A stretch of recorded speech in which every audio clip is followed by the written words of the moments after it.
কি খবৰ সকলোৰে আশা কৰোঁ সকলো ভালে আছে। মই চেমিমা আখতাৰ খানে আপোনালোক সকলোকে মোৰ অন্য এটি ভিডিঅ'লৈ পুনৰবাৰ স্বাগতম জনাইছোঁ। আজি অলপ দিনৰ পৰা মূল্যবৃদ্ধিয়ে যি আকাশলংঘী পৰিস্থিতিৰ সৃষ্টি কৰিছে, ইয়াৰ বহু সময়ত প্ৰতিবাদ হৈ আছে, তথাপিও এই প্ৰতিবাদে কোনো ফল লাভ কৰিবলৈ সক্ষম হোৱা নাই। মূল্যবৃদ্ধি অধিক মাত্ৰাত হৈ গৈয়ে আছে আৰু কালি যিটো বাতৰি আমি দেখিবলৈ পাইছোঁ, সেই বাতৰিটোত এটা কথা উল্লেখ আছে যে চৰকাৰী যিসমূহ মেডিকেল, সেই মেডিকেলসমূহত 100% মূল্য বৃদ্ধি কৰা হৈছে। যিবোৰ ৰোগীয়ে নাম পঞ্জীয়ন কৰে, সেই পঞ্জীয়নৰ 10 টকাৰ পৰা 20 টকা কৰা হৈছে আৰু বিভিন্ন ধৰণৰ বায়'কেমেষ্ট্ৰি যিবোৰ এক্সামিনেশ্যন, সেই এক্সামিনেশ্যনসমূহত 100% মূল্য বৃদ্ধি কৰা বুলি যিখন নটিচ প্ৰকাশ কৰিছে তাত দেখিবলৈ পোৱা গৈছে। আৰু এনেধৰণৰ মূল্য বৃদ্ধিয়ে আৰু বহুত টেষ্ট আছে যিসমূহ 107 টেষ্ট, সেই টেষ্টসমূহত 100% মূল্য বৃদ্ধি কৰা হৈছে আৰু সেই মূল্য বৃদ্ধিয়ে সাধাৰণ মধ্যবিত্ত পৰিয়ালৰ লোকসকলক যেনেধৰণে অভাৱনীয় এটা পৰিস্থিতিৰ সৃষ্টি কৰিব, সেয়া হয়তো এচিৰ হাৱা খাই এখন ব্যক্তিগত খণ্ডৰ চিকিৎসালয়ত চিকিৎসা কৰা লোকসকলে ইয়াৰ বিষয়ে কোনো আভাস নাপায়। কাৰণ তেওঁলোকে সাধাৰণ এটা দুখ পালে বা সাধাৰণ যিকোনো ধৰণৰ পৰিস্থিতিত তেওঁলোকে অসমৰ নামী দামী বা অসমৰ বাহিৰৰ যিকোনো ধৰণৰ চিকিৎসালয়সমূহত চিকিৎসা আৰম্ভ কৰে। কিন্তু সাধাৰণ যিসকল মধ্যবিত্ত আমাৰ দৰে শ্ৰেণীৰ লোক, সেইসকলে সাধাৰণ এটা বেমাৰ হ'লেও চৰকাৰী চিকিৎসালয় নাইবা চৰকাৰী মেডিকেলসমূহত ভৰ্তি হ'বলগীয়া হয়।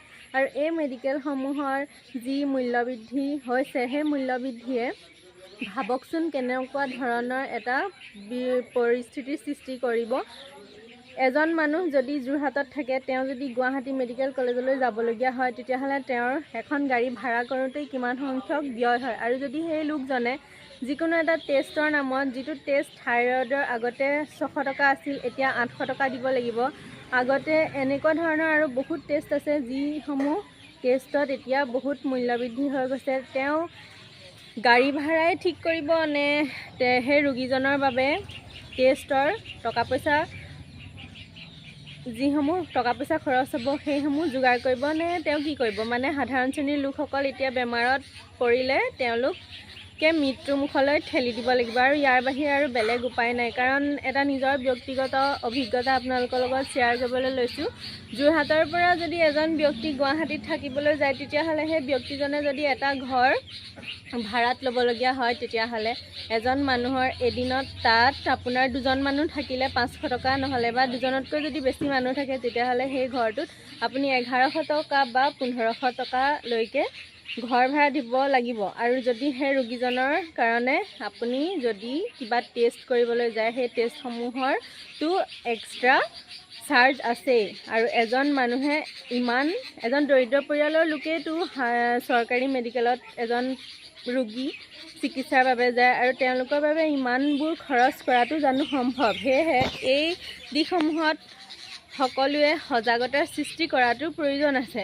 কিয়নো এনেদৰে যদি মূল্য বৃদ্ধি হৈ থাকে, তেতিয়াহ'লে কিন্তু মধ্যবিত্ত শ্ৰেণীৰ লোকসকল চিকিৎসাৰ অভাৱত বহুতো মৃত্যুৰ মুখত পৰিব। আৰু এটা কথা ক'ব লাগিব যে এই পৰিস্থিতিটো নিয়ন্ত্ৰণ কৰিবলৈ হ'লে জনমত গঠন কৰাটো খুবেই প্ৰয়োজন।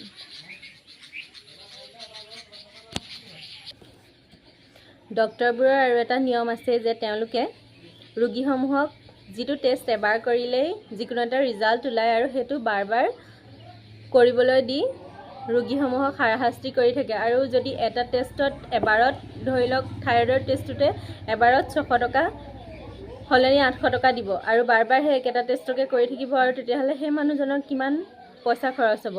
যদি চৰকাৰী বুলি কৈ ইমান মূল্য বৃদ্ধি কৰি থাকে, তেতিয়াহ'লে চৰকাৰী খণ্ডৰ কিবা অৰ্থ থাকিল জানো?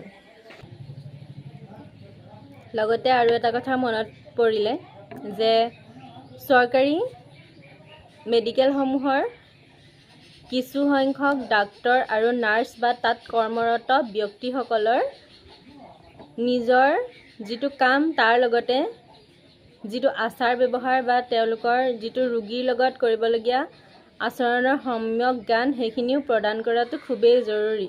কিয়নো এজন ৰোগী যেতিয়া এটা ৰোগত আক্ৰান্ত হৈ থাকে তেতিয়াহ'লে সেই ৰোগীজন মানসিকভাৱে বহুত ভাগি পৰে বা মানসিকভাৱে তেওঁ অতি দুৰ্বল হৈ পৰে। সেই দুৰ্বল মানসিক অৱস্থাখিনিত এজন ৰোগীৰ বাবে ডাক্তৰজনেই বহুত ক্ষেত্ৰত সাহস হৈ পৰে আৰু সেই ডাক্তৰজনেই যদি ৰোগীজনৰ লগত পেচেণ্ট বুলি কয়, তেওঁলোকে যিটো আৱৰ্জনাৰ নিচিনাকৈ পেচেণ্ট এজনক ট্ৰিট কৰে, তেনেকুৱা ধৰণৰ যদি কিছুমান ধাৰণা কৰি তেওঁলোকক তেনেকুৱা ধৰণৰ ব্যৱহাৰ কৰে, তেতিয়াহ'লে ৰোগীজন ভাল হোৱাতকৈ তেওঁলোকৰ স্বাস্থ্যৰ আৰু বেছি অৱনতি ঘটে। সেয়েহে মোৰ সচেতন মহললৈ এটাই অনুৰোধ, এই বিষয়টোৰ বিষয়ে যাতে সকলোৱে ধ্যান দিয়ে।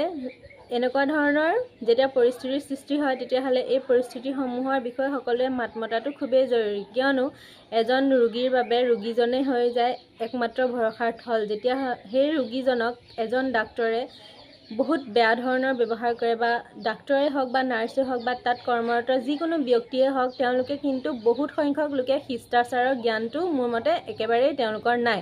তেওঁলোকে এজন ৰোগীৰ লগত কেনেধৰণৰ ব্যৱহাৰ কৰিব লাগে সেই বস্তুটো একেবাৰে মন নিদিয়ে। সেয়েহে সেইসমূহ এই ডাক্তৰ বা এনেকুৱা ধৰণৰ নাৰ্ছসমূহ বা তাত কৰ্মৰত ব্যক্তিসকলে এই বিষয়টোৰ ওপৰত গুৰুত্ব দিয়াটো অত্যন্তই জৰুৰী।